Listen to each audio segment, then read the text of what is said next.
This channel does not promote any violent, harmful, or illegal activities. All content provided by this channel is meant for an educational purpose only. MDH chana masala এখন ছোলা হোক বা বরবটি দানা, সাদা চানা হোক বা কালো, সব রান্নাই হবে অসাধারণ। এই মুহূর্তে দাঁড়িয়ে অমিত শাহ তিনি বক্তব্য রাখছেন, সেদিকে আমরা সরাসরি নজর রাখব। सन तक पहुंचाने में इस FSL का बहुत बड़ा रोल रहने वाला है, क्योंकि भारत सरकार ने समग्र देश के अंदर एक CFSL का जाला बुनकर 3-3, 4-4 राज्यों के क्लस्टर बनाकर वो 3-4 राज्यों के क्लस्टर की क्रिमिनल जस्टिस सिस्टम को एविडेंस बेस बनाने का एक उपक्रम चालू किया है।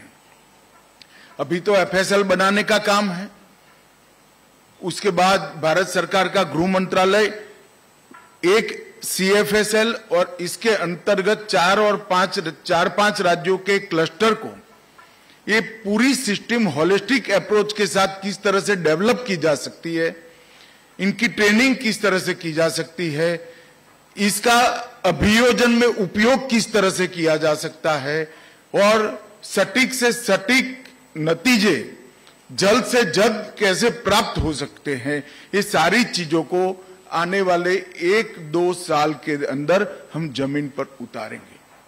साइंस के उपयोग को एविडेंस में महत्व देने के लिए हर कोर्ट तक पहुंचाने का एक प्रक्रिया, हर छोटे से छोटे थाने में बैठा इन्वेस्टिगेशन करने वाले व्यक्ति को इसका महत्व समझाने का एक अभियान हम जनवरी 26 से चालू करेंगे और इसके माध्यम से समग्र देश की क्रिमिनल जस्टिस सिस्टम को हम तर्क की जगह एविडेंस बेस बनाएंगे, जिससे संदेह की कोई गुंजाइश नहीं रहेगी, शक का लाभ दोषियों को नहीं मिलेगा और जो पीड़ित है उसको न्याय मिलेगा।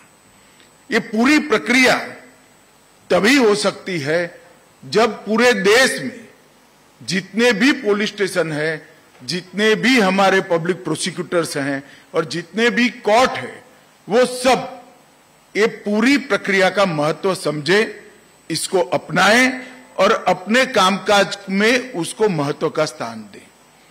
तो सेंट्रल फोरेंसिक्स लेबोरेटरी का जो जाला बुनना हम चाहते हैं, उसके माध्यम से क्लस्टर अप्रोच से कॉम्प्लिकेटेड केस में विशेषज्ञों की मदद से निर्णय पर पहुंचना तो है ही, परंतु साथ साथ एक पूरी क्रिमिनल जस्टिस सिस्टम की न्याय प्रणाली में आमूलचूल परिवर्तन करना भी है। ये जो 6 एकड़ में लगभग 90 करोड़ सी लागत से CFSL बनी है, इसमें बायोलॉजी, सीरोलॉजी, DNA परीक्षण, केमिस्ट्री, विस्फोटक, विष विज्ञान, narcotics, ballistic, computer science, psychology और फिजिक्स, ये सब डिपार्टमेंट एक साथ चालू होंगे। तो राज्यों की FSL में जहां तज्ञता की जरूरत होगी, विशेषज्ञ की जरूरत होगी, वो सारे केस यहां बहुत सरलता से ट्रांसफर भी होंगे और इसका उपयोग भी कर पाएगा।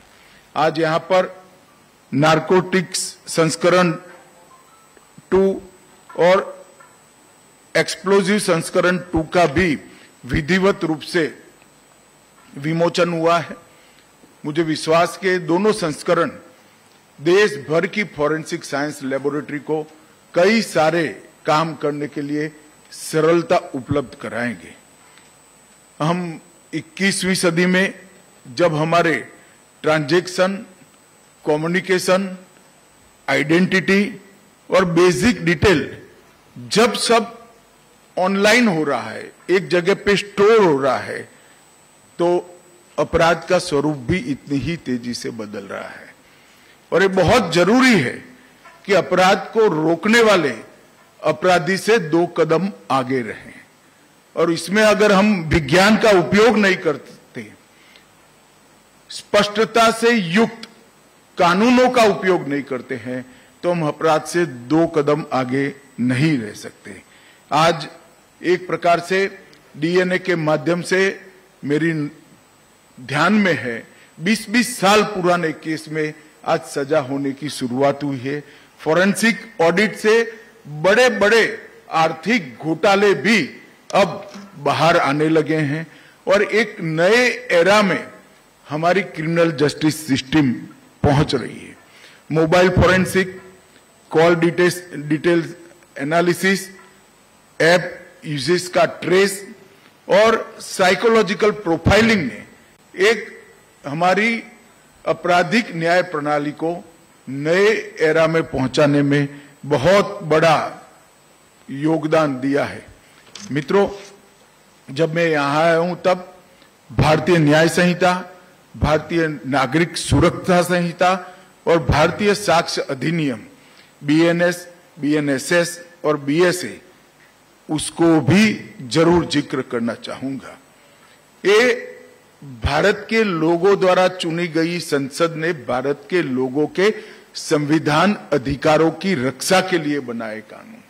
160 साल पुराने अंग्रेजों ने बनाए हुए कानून को नरेंद्र मोदी जी के नेतृत्व में भारत सरकार ने खत्म कर नए भारत के नए कानून लेकर हम आगे बढ़े हैं और लोगों को न्याय दिलाने की दिशा में मैं मानता हूं कि ये एक क्रांतिकारी बदलाव है।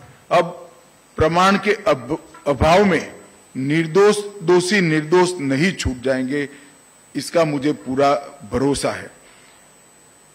ये कानून में आने वाले 100 वर्षों तक तकनीक में जितनी भी बदलाव आने की संभावनाएं हैं वो सभी को अभी से समाहित कर डेफिनेशंस बनाई गई हैं।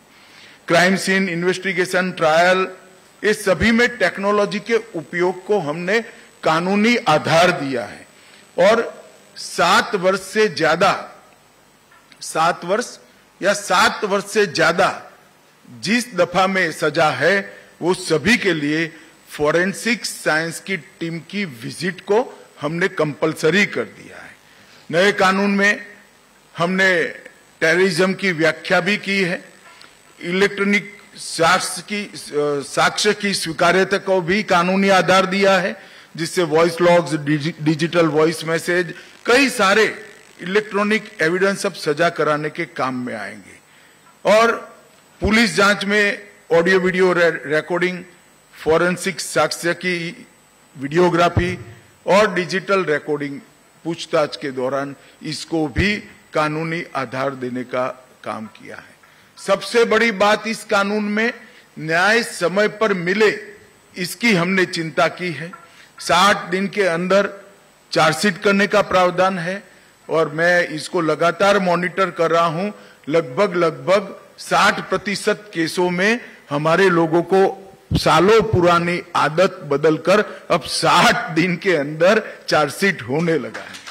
ये बहुत अच्छी उपलब्धि।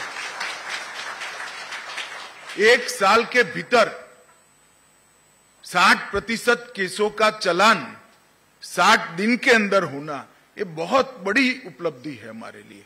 और जो विशेष प्रकार के केस है इसमें 90 दिनों में ट्रायल पूरा किया जाएगा।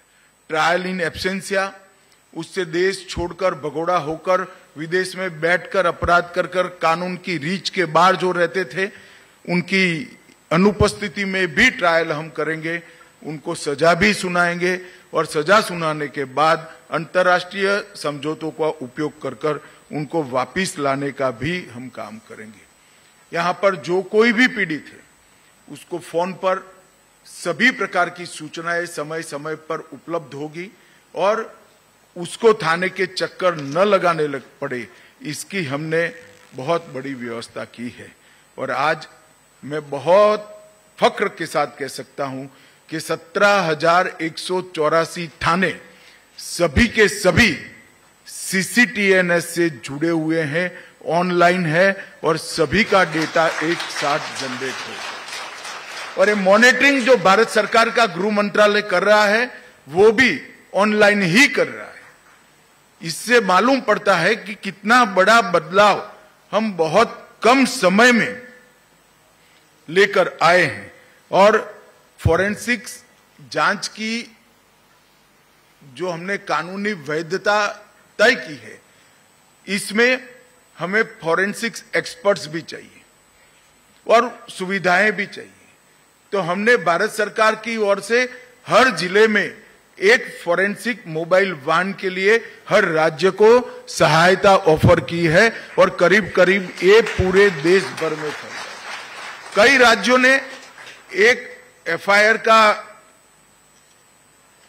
संख्या देखकर उन्होंने अपने आप बढ़ाए हैं और इसके साथ हमने दूरदर्शिता के साथ कानून 24 में आया, 20 में हम नेशनल फॉरेंसिक साइंस यूनिवर्सिटी की स्थापना कर चुके थे और अब 16 परिसर स्वीकृत हो चुके हैं, 7 स्थापित है, 8वां अभी नागपुर में अस्थायी कैंपस में शुरू हुआ और बाकी के 8 प्रोसेस में है। और इसके अलावे 10 अतिरिक्त परिसर मतलब 26 परिसर करीब करीब हर बड़े राज्य में एक एनएफएसयू की कॉलेज हम बनाएंगे जिससे ट्रेन मैन पावर मिले।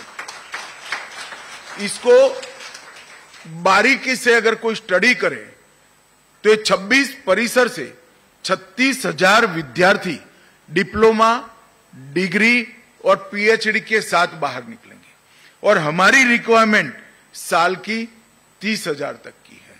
तो एक प्रकार से जितनी रिक्वायरमेंट है इतना ट्रेन ह्यूमन रिसोर्स बनाने का काम हम एडवांस में ही समाप्त कर चुके हैं और मुझे विश्वास है कि सारे बच्चे जो बाहर निकलेंगे वो एक नई ऊर्जा के साथ, नए विश्वास के साथ हमारी आपराधिक न्याय प्रणाली को कंट्रीब्यूट करेंगे। मैं सीएसएफएल की बात करूं तो सीएफएसएल पुणे बायोलॉजी और केमिकल फॉरेंसिक्स में बहुत आगे बढ़ चुका है। सीएफएसएल भोपाल, गुवाहाटी और जम्मू वो भी अच्छे तरीके से एक्टिवेट हो चुके हैं। सीएफएसएल चंडीगढ़ डीएनए टेस्टिंग के लिए आज दुनिया की सबसे आधुनिक से आधुनिक फॉरेंसिक लेबोरेटरी के समकक्ष है और एनसीएफएल हैदराबाद डिजिटल युग में जितने भी अपराध होते हैं इसके विश्लेषण के लिए हमने बहुत सक्षम बनाया है। 1300 करोड़ से अधिक लागत से एनएफएसयू के और 9 कैंपस बनेंगे और 860 करोड़ की लागत से नई 7 सेंट्रल फॉरेंसिक साइंस लेबोरेटरी बनाएंगे जो उत्तर प्रदेश, छत्तीसगढ़, उड़ीसा, राजस्थान, तमिलनाडु, केरल और बिहार में होगी। तो एक प्रकार से देश भर में राज्यों की फॉरेंसिक साइंस की फैसिलिटी को एक सपोर्ट बेस बनाने का काम भारत सरकार के गृह मंत्रालय ने कर दिया है।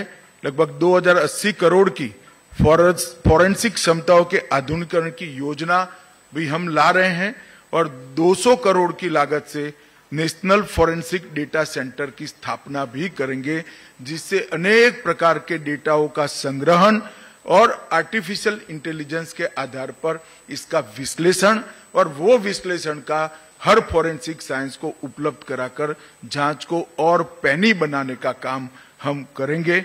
इससे भारत अब एविडेंस बेस्ड जस्टिस के युग में प्रवेश करने की बहुत सरलता हो जाएगी। भाई बहनों, आज मेरे सामने ज्यादातर लोग वो बैठे हैं जो इस लैब से जुड़े हैं या इस काम से जुड़े हैं। मेरा आप सभी से अपील है, इसको हम प्रोफेशनल काम न समझें। हमारे संविधान निर्माताओं ने आजादी की स्पिरिट को हमारे संविधान के अंदर भरने का काम किया, मगर वो स्पिरिट को जमीन पर उतारने का काम शायद हम बहुत देरी से शुरू कर रहे हैं। एक गरीब आदमी इतना निराश हो जाए कि थाने में फरियाद करने ही न जाए। उसके शरीर के साथ हुए अन्याय को, उसकी संपत्ति के साथ हुए अन्याय को और उसके सम्मान के साथ हुए अन्याय का न्याय मांगने का इसका हौसला ही टूट गया है। हमारा दायित्व है कि हर गरीब से गरीब व्यक्ति सर ऊंचा कर सिस्टम पर भरोसा कर थाने में जाए, फरियाद कराए और न्याय प्रक्रिया से कम समय में न्याय प्राप्त करे। और इसके लिए फॉरेंसिक साइंस का ये पूरा फैमिली जो है, चाहे CFSL होगा, चाहे NFSU होगा, चाहे राज्य की फॉरेंसिक साइंस लेबोरेटरीज होगी, ये पूरे परिवार ने अपना रोल धर्म समझकर अपनाना होगा। एक स्पिरिट के साथ कि हम देश में न्याय के परिदृश्य को बदलना चाहते हैं, हम देश में समय पर न्याय उपलब्ध कराना चाहते हैं और हम देश का सजा कराने का दर दुनिया में सबसे ऊपर ले जाना चाहते हैं और सजा कराकर हम क्राइम को कंट्रोल करेंगे। ये मिशन के साथ आप लोगों ने काम करना चाहिए। जैन साहब के नेतृत्व में आप सभी, मुझे भरोसा है कि ये जो स्पिरिट है भारत सरकार का, उसको जमीन पर उतारने में हम सब लगेंगे और हमारे 130 करोड़ लोगों को फिर से एक बार न्याय पर भरोसा हो, ऐसा वातावरण बनाएंगे। आप सभी को अनेक अनेक शुभकामनाएं देता हूं और आने वाले दिनों में आपके महत्वपूर्ण रोल को समझकर आप देश के अंदर संविधान का राज करने में आप मदद करेंगे, ऐसा भरोसा भी करता हूं। वंदे मातरम। अरे कम दे किंतु खाटी दे। MDH कश्मीरी लाल लंकार गुड़ो। MDH